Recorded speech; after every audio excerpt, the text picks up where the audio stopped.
Alors. Eh bien, voilà. Alors.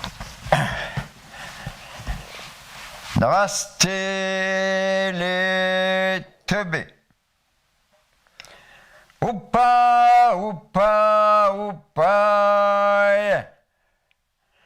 Mais ça, c'est encore vous qui voyez. Pierrot la Lune, pas le doigt, poste numéro 24. Et aujourd'hui, on va attaquer un sujet très intéressant qui est l'argent, les thunes, le flouze, le bitcoin, tout le bordel.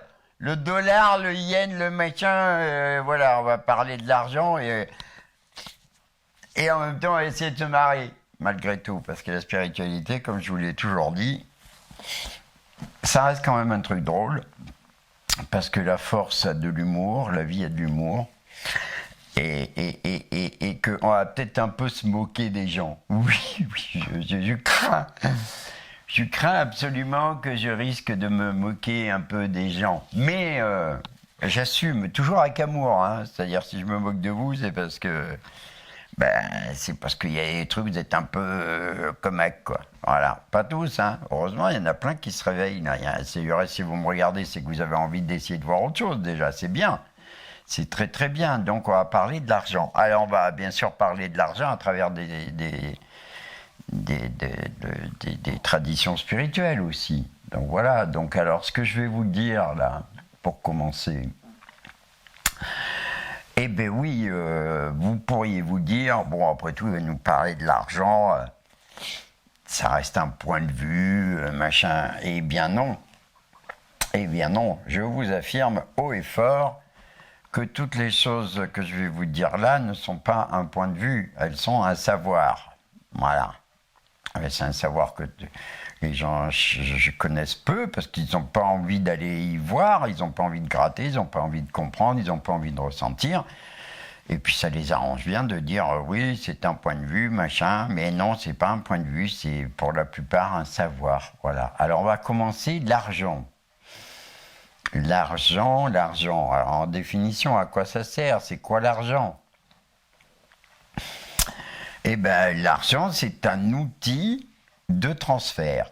Voilà, un outil de transfert, c'est-à-dire que, voilà, tu as quelque chose, j'en ai besoin, mais j'ai pas moi forcément besoin, j'ai pas forcément moi des choses dont tu as besoin, donc en fait, on a mis en place un truc qui s'appelle l'argent, c'est-à-dire que comme j'ai pas ce dont tu as besoin, mais que moi j'ai besoin de ce que tu as besoin, donc par contre, j'ai de l'argent. Donc je te l'achète. Et ça veut dire qu'avec cet argent, tu pourras aller chercher, ce sera une monnaie d'échange, c'est le cas de le dire, tu pourras aller chercher ce que moi je ne peux pas te donner parce que je ne l'ai pas, mais tu pourras aller chercher ça chez un autre. Et qui lui-même, il va te le donner contre de l'argent, et lui-même, il va aller chercher à son tour auprès encore d'un autre la chose dont il a besoin. Et donc voilà, l'argent, c'est un outil... qui permet de faire circuler les choses de façon plus fluide. Voilà, ça c'est la base de c'est quoi l'argent. Et alors, on retrouve ça dans une culture, on trouve ça dans l'écriture du Futark. Alors le Futark, c'est une écriture nordique, voilà, plutôt d'origine allemande, mais qui a été utilisée par les Vikings, qui, si mes souvenirs sont bons, aussi a été utilisé un peu par les druides, malgré tout. Et donc, ce qui est intéressant à savoir dans le Futark, c'est que le Futark, c'est pas qu'une écriture, c'est aussi une spiritualité, c'est-à-dire que chaque lettre correspond à un niveau de spiritualité, comme qui dirait, une prise de conscience que l'on doit acquérir, voilà, donc un non-savoir que l'on doit dépasser pour apprendre. Et alors ce qui est intéressant dans le Futark, c'est que la première lettre, la première question que ça pose, c'est l'argent. C'est en gros le Futark dans le niveau des enseignements pour grimper et être de plus en plus éveillé et conscient et être là où on doit être. Parce que je vous rappelle que les chouchous, votre vraie place, c'est la conscience, c'est là où vous êtes et vous avez tout un tas de bordel sur votre dos là qui vous empêche de vous en rendre compte, mais c'est là qu'on est. Donc à un moment donné, il va falloir dépouiller et virer toutes ces conneries. Et donc par rapport à l'argent, eh bien, voilà, là, c'est le premier niveau de prise de conscience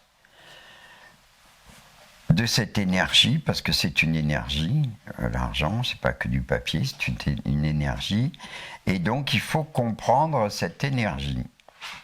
Voilà. Et après, quand vous avez compris cette énergie, quand vous avez pris conscience de sa réalité, de son pouvoir de nuisance, de tout, de ce que c'est, là vous pouvez passer au deuxième enseignement.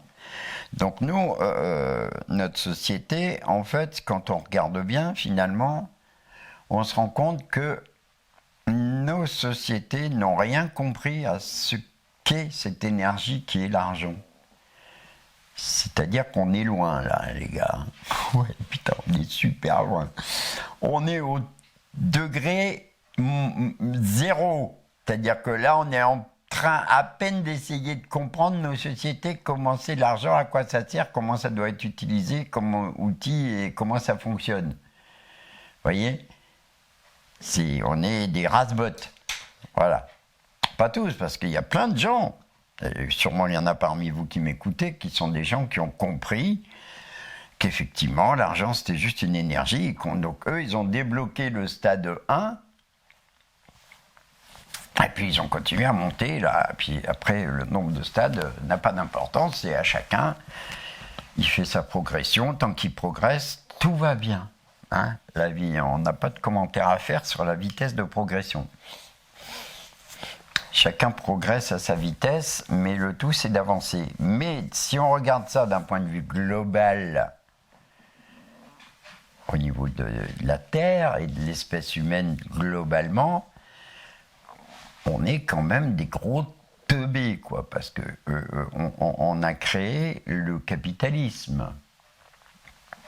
Disons plutôt il s'est créé naturellement puisqu'il pouvait prendre sa place, mais on l'a laissé faire et on l'a accompagné et on a plongé dedans. Voilà. Et pour vous faire... maintenant, on va rentrer dans le concret, pour vous faire une jonction, par exemple, entre... Voilà, c'est pas le mot jonction. Voilà, je vais vous faire un comparatif. Voilà, je vais vous dire que l'argent fonctionne sur le même principe que l'eau. Allez, ça lui donne de l'importance quand même. Alors, ça veut dire que c'est un truc qui est vital, c'est une énergie qui peut être indispensable d'une certaine manière, parce qu'elle nous facilite les choses. Mais elle fonctionne de la même manière que l'eau. Et là, celui qui me dit que l'eau, elle n'est pas indispensable, je pense qu'il n'a pas mis son nez à la fenêtre. Hein ? S'il y en a qui doutent que l'eau c'est une chose indispensable, moi je les invite à les attacher pendant une après-midi dans mon parc là, en ce moment, plein cagnard, et on verra si au bout de l'après-midi ils seront vivants ou pas pour nous dire si l'eau c'est indispensable ou pas. Mais s'ils sont vivants encore, je pense qu'ils diront que c'est indispensable.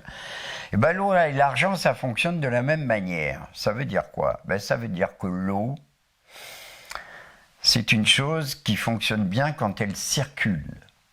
Vous voyez, dans notre corps, elle ne fait que circuler. On boit, on pisse, on transpire, ça rentre, ça sort. Les rivières, le cycle de la pluie tombe, ça fait des rivières qui vont à la mer. À la mer, l'eau s'évapore, ça fait des nuages qui retombent en pluie. Elle est tout le temps en mouvement, l'eau. Voilà. Et qu'est-ce qui se passe quand l'eau n'est plus en mouvement ? Ben, là, on le voit, là, dans les rivières, là.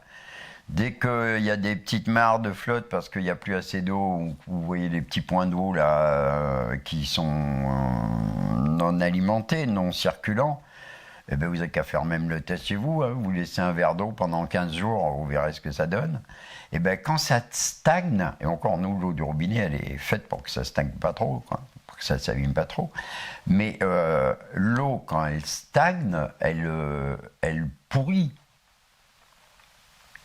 Elle devient dégueulasse, en fait, quand elle stagne, parce que elle est pas, quand elle stagne, c'est comme si elle perdait sa capacité à la vie. Vous voyez, même un aquarium, il faut renouveler l'eau, il faut mettre de l'oxygène, il faut mettre de la circulation, parce que sinon, au bout d'un moment, l'eau, elle est morte et les poissons meurent. Et bien, l'argent, c'est pareil. C'est-à-dire que l'argent, fondamentalement, il est fait pour circuler. C'est sa nature profonde. Circuler. Donc, s'il ne circule plus parce qu'il est stocké, bloqué par un propriétaire de l'argent, là, un capitaliste qui va devenir riche, machin, etc., bah, si ça ne circule plus, ça va devenir pourri. Et alors, c'est pas qu'il va devenir pourri au niveau des odeurs, hein, puisqu'on dit bien que l'argent n'a pas d'odeur, mais c'est dommage, parce que si quand l'argent était bloqué dans sa circulation par des riches, des milliardaires, des millionnaires, ou des gens avides qui veulent le stocker, donc le sortir du mouvement, si ça plaît, ils s'en rendraient peut-être compte que c'est de la merde qu'ils font. Mais non, ils s'en rendent pas compte. Voilà. Donc l'argent est un truc qui est fait pour circuler. À partir du moment où vous capitalisez l'argent, vous le gardez pour vous, etc., ça devient de la merde. De la vraie, hein. De la vraie bouse. C'est du reste cette bouse-là qui est responsable de tout le bordel que vous voyez en ce moment, hein. Tout le bordel que vous voyez en ce moment, quand on creuse, l'origine, c'est l'argent. Ah, je ne vais pas vous faire un cours là-dessus, hein, vous démerdez, vous allez voir. Si vous ne me croyez pas, bah, tant pis pour vos gueules, hein, c'est que vous n'avez pas envie de résoudre des problèmes. C'est beaucoup, hein, qui n'ont pas envie. Faut réfléchir, merde, faut réfléchir. Ouais, je suis pas habitué, moi. Voilà, moi je suis un esclave, je suis pas fait pour réfléchir. Ben oui, je comprends, mais bon, à un moment donné, il va falloir arrêter d'être des esclaves, parce que ça va pas le faire. Donc voilà. Donc l'argent, c'est fait pour circuler. L'argent, il a ses règles de vie. Voilà, c'est un outil qui est à notre service. C'est pas à nous d'être au service de l'argent. Vous voyez, il y a Sadhguru, par exemple, il dit l'argent, c'est dans la poche, c'est pas dans la tête. À partir du moment où c'est dans la tête, c'est fini. Tu es cuit. Voilà. Et vous êtes cuit. Vous êtes beaucoup à être déjà foutus. Vous voyez, moi, je me marre. Ben ouais, je me marre parce que je suis un peu un sale con quand même, en même temps. Pas croire. On peut être un être spirituel et un sale con en même temps, hein, si c'est pour se marrer. Donc là, je vais beaucoup me marrer parce que là, j'en ai parlé un petit peu dans le dernier post. J'ai parlé, par exemple, de Bernard Arnault. Voilà. Puis je vais parler de CNews. Ben oui, parce que moi, je suis pas un aveugle. Hein. J'ai bien remarqué que depuis 2-3 ans, là, CNews s'est orienté vers la promotion de la religion catholique. Et puis, CNews, elle est orientée aussi vers le fait que, mais non, les riches, c'est pas des méchants, c'est des gentils. Voilà. Et alors là, on va remettre quelques petites pendules à l'heure. Et je vais vous parler d'une phrase célèbre qui a été dite par un homme célèbre. Ben oui, c'est le minimum, hein, c'est un Maroki. Oui, je sais, mais il fait trop chaud dehors. Et donc cet homme célèbre, c'est Jésus-Christ, hein, qui est même plus qu'un homme, puisque c'est le Fils de Dieu. Et après, je ne suis pas là pour vendre l'idée que c'est le Fils de Dieu, chacun y voit midi à sa porte. Hein. Moi, personnellement, je ne sais pas si c'est direct le Fils de Dieu ou pas, mais que ce soit un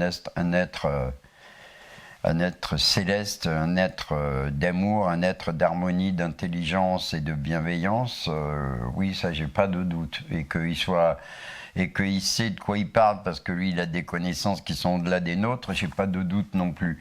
Donc, je me marre quand j'entends la célèbre phrase, où il dit qu'il est plus facile à un chameau de passer par le chat d'une aiguille. Donc déjà, vous imaginez un peu l'image, hein, l'aiguille, le chameau, machin. Donc effectivement, c'est impossible. Donc ce serait quand même plus facile pour lui de passer à travers le chat d'une aiguille qu'un riche de rentrer au paradis. Voilà, c'est là qu'on va commencer à se marrer. Et oui, on va commencer à se marrer parce que moi, je vois très bien, hein, il y a des fois dans certaines émissions religieuses ou machin, etc., où effectivement, il y a des gens qui interpellent par rapport à cette phrase, en essayant quand même de s'interroger sur le fait quand même, là, qu'est-ce qu'il dit Dieu à travers son fils? Dieu, il dit, mon gars, si tu meurs et que tu es encore riche, c'est une note éliminatoire, comme au bac. Si tu as une note éliminatoire, tu peux être bon partout ailleurs, c'est 0 à tel truc, tu n'as pas le bac.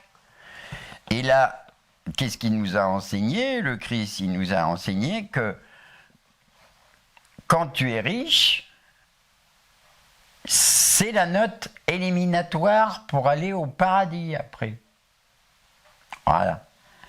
Donc ça veut dire quoi? Après, je sais pas moi, hein. Je sais même pas ce que c'est le paradis. Et je sais pas où ils vont aller du coup. Hein. Est-ce qu'ils vont aller dans des trucs qui s'appellent le purgatoire, l'enfer? J'en sais rien. Hein. Je parle que des choses dont je suis sûr. Mais ce qui est sûr, c'est que le paradis, effectivement, ça symbolise, c'est une image. Le paradis, ça veut dire que tu es dans un état, dans un lieu d'harmonie, d'amour, d'équilibre, où tu n'as même plus besoin de lutter pour ta survie ou quoi que ce soit. Parce que nous, on est un peu dans un petit paradis ici, mais il faut quand même qu'on se bataille pour survivre. Donc ça veut dire que toi, le riche, oui, toi, avec tout ton pognon là, qui est trop fier de toi, que t'es là, que tu roules en bagnole et que tu dis ouais, ils peuvent dire ce qu'ils veulent, les pauvres, je les emmerde, c'est moi qui ai le pognon, machin, etc. Et que t'es tout content de toi. Eh ben oui, tu peux être tout content de toi tant que tu veux. Mais la parole divine dit qu'à un moment donné, les portes de la félicité, de l'amour te seront fermées et que tu iras te faire foutre ailleurs. Voilà. Et malgré tout, je pense que au point où on en est un petit peu de toutes les perceptions, de toutes les religions, de tout ça, de tout ce qu'on sait un petit peu quand même de ça, plus les expériences personnelles de chacun, etc. Oui, je pense qu'il serait temps que vous vous rendiez compte qu'il y a très beaucoup de chances que ce soit vrai. Donc ça veut dire qu'en réalité, c'est ce que je disais sur mon ancien poste, le dernier poste, moi, un mec comme Bernard Arnault, j'ai vraiment de la compassion pour lui. Hein. C'est pas des conneries, j'ai vraiment de la compassion. Sa vie est ratée, ce mec a raté complètement sa vie. C'est-à-dire qu'il est devenu la plus grande fortune du monde. Il aurait pu, et il peut encore, hein, il est sauvable, il peut prendre conscience de la réalité et distribuer sa fortune pour faire du bien à l'humanité, au lieu de continuer à courir dans le club des gros pillards qui pillent tout, et que, en plus, je ne sais même pas quelles sont les forces qui sont derrière eux, mais les gars, les riches, tous, qui vous astiquez le manche en vous faisant croire que vous êtes les héros de l'humanité, mais vous êtes les alliés de l'humanité, parce que vous êtes les servants du côté obscur de la force. Et il n'y a pas besoin de réfléchir beaucoup pour s'en rendre compte et pour le voir. Vous êtes la lie de l'humanité. Vous êtes des grosses merdes. Mais je vous insulte même pas, c'est juste pour que vous preniez conscience. Et un jour, vous paierez l'addition. Et elle va être sévère. Ah ouais. Je ne sais pas ce que c'est, moi. Mais ce que je sais, c'est que vous n'allez pas aimer.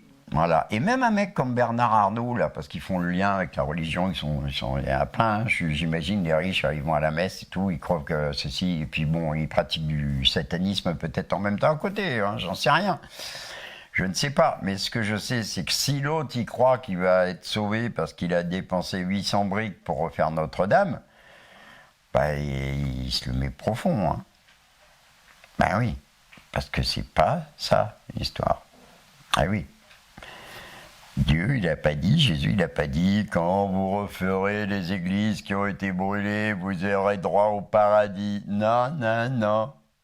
Non, il a dit, tant que t'es riche, mec, tu n'iras pas au paradis. Voilà, c'est tout. Et on a des exemples un peu connus de gens qui ont vraiment, vraiment, vraiment compris ça.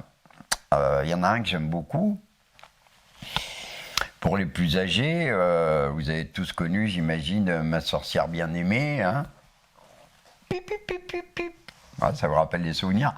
Eh bien, le comédien qui jouait le mari de Ma sorcière bien-aimée, là, qui jouait le rôle du publicitaire là, américain, cet homme a dépensé tout l'argent qu'il a gagné pour aider les gens, pour aider les autres. Bien sûr, il en a gardé pour lui, mais il a tout dépensé pour les autres. Et quoi qu'on en dise, cet homme, quand on voyait sa gueule, on n'avait pas besoin de se poser la question de savoir s'il était dans la joie et dans le bonheur. Non, cet homme était joie. Il n'était pas dans la joie, il était joie. Cet homme avait tout compris. Voilà. Alors après, oui, pour les raisons techniques, on peut essayer de dire, oui, bah alors c'est quoi un riche? Alors, bah, c'est quoi un riche? Qu'est-ce que je peux dire, moi? Je pense que t'es riche, t'es un riche quand tu commences à avoir suffisamment d'argent dont t'as pas besoin, simplement pour monter dans le classement de ceux qui ont le plus d'argent. Voilà, qu'à partir du moment où t'es un con qui en veut toujours plus et au-delà des besoins réels que tu as, bah, c'est que t'es vraiment un abruti, quoi. Et donc t'es un riche, donc tu vas prendre cher. Voilà. De par les forces de l'univers, je vous le certifie, vous allez prendre cher. C'est pas une menace. Si j'essaye de vous éveiller à une simple réalité, parce que pour moi, personne n'est au-dessus de moi, personne n'est en dessous de moi. Et vous, en tant qu'individu, vous ne me mettez pas en colère, puisque vous allez vers votre malheur. Pourquoi je me mettrais en colère contre des gens qui vont vers leur malheur? Un vrai truc, là, vous allez prendre sur la gueule et vous allez payer très cher. Voilà, donc pourquoi vous voulez que je vous plaigne alors qu'il y a une justice, un équilibre dans la force, dans les choses du monde qui font que, à un moment donné, de toute façon, tout le système là, il est fait pour que la vie est faite pour qu'à un moment vous compreniez. C'est pour ça qu'on vous laisse faire des conneries, parce qu'après, avec l'addition, quand vous allez payer les prix de la connerie, c'est là que vous allez comprendre normalement. Et puis si ça marche pas un coup, il y a la réincarnation, ça marchera en plusieurs fois. Voilà. Donc, moi, je ne suis pas en colère contre les riches. J'ai rien contre vous au sens de l'individu que vous êtes. Vous êtes des gens sur le chemin. Moi, là où les choses qui peuvent m'agacer et sur lesquelles j'ai envie d'intervenir, ce que je vais faire un de ces quatre, eh ben, c'est simplement les conséquences de votre connerie.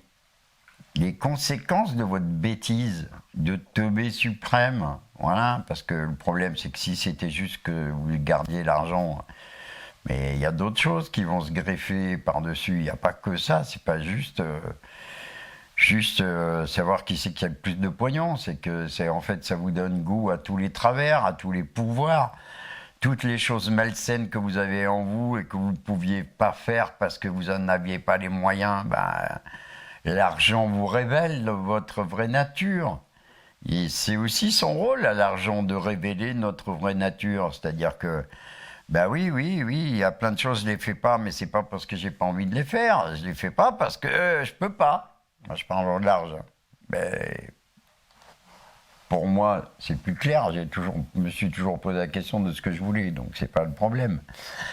Mais le fait que d'un coup vous vous retrouviez avec beaucoup d'argent, et on le dit, hein, dans la culture populaire, ça change les gens. Ben oui, ça change les gens parce qu'en fait, ça vous révèle. Ça permet de voir qui vous êtes en vrai. Donc voilà, donc de l'argent, eh bien écoutez, moi j'ai rien, hein. Il y a contre l'argent lui-même, je veux dire, si un mec il s'achète une Porsche, machin, etc., ben, pourquoi pas, c'est un très bel objet, ça a le droit d'exister, même moi j'ai une Jaguar, alors une vieille, hein, pas chère, mais je suis pas en train de vous dire que vous devez vous délester de tout et vous priver de tout plaisir et vous priver d'un train de vie. Bah non, pourquoi pas? Moi, j'ai rien contre le mec qui a la chance de pouvoir se faire un train de vie où il peut amener sa famille en vacances dans un endroit chouette pendant un mois, pendant l'été. Voilà, il a une maison confortable, il a machin, mais à partir du moment où tout ce qu'il a en surplus, il va aider les autres dans leur propre bien-être aussi. C'est juste ça l'histoire. C'est mettre l'argent non pas au service du cornu. Hein, bah tiens, justement, pour la blague, là, je viens de tilter, là, hein, parce que je me rends compte de toutes les conneries qu'il fait le cornu, là. En fait, il nous fait blabla par devant et par derrière, il est en train de nous bousiller la nature, l'agriculture, tous les trucs de merde, là. Il est dedans en cachette par derrière. Et puis, il s'appelle le cornu. Hein? Elle est pas drôle, la blague? C'est-à-dire qu'on en arrive à un point où on est tellement con que même les forces de l'univers négatives, hein, le côté obscur de la force, il se cache même plus, quoi. Hop, allez, un petit premier ministre qui s'appelle le cornu, vas-y mon petit Satan, une petite tape sur les fesses et vas-y roule, va tout détruire. Voilà, alors là c'est une interprétation personnelle, mais franchement, elle doit pas être bien loin de la réalité quelque part. Hein. Je veux dire, je suis pas en train de vous vendre non plus l'histoire de certains trucs, mais il y a quand même des choses qui sont un peu space.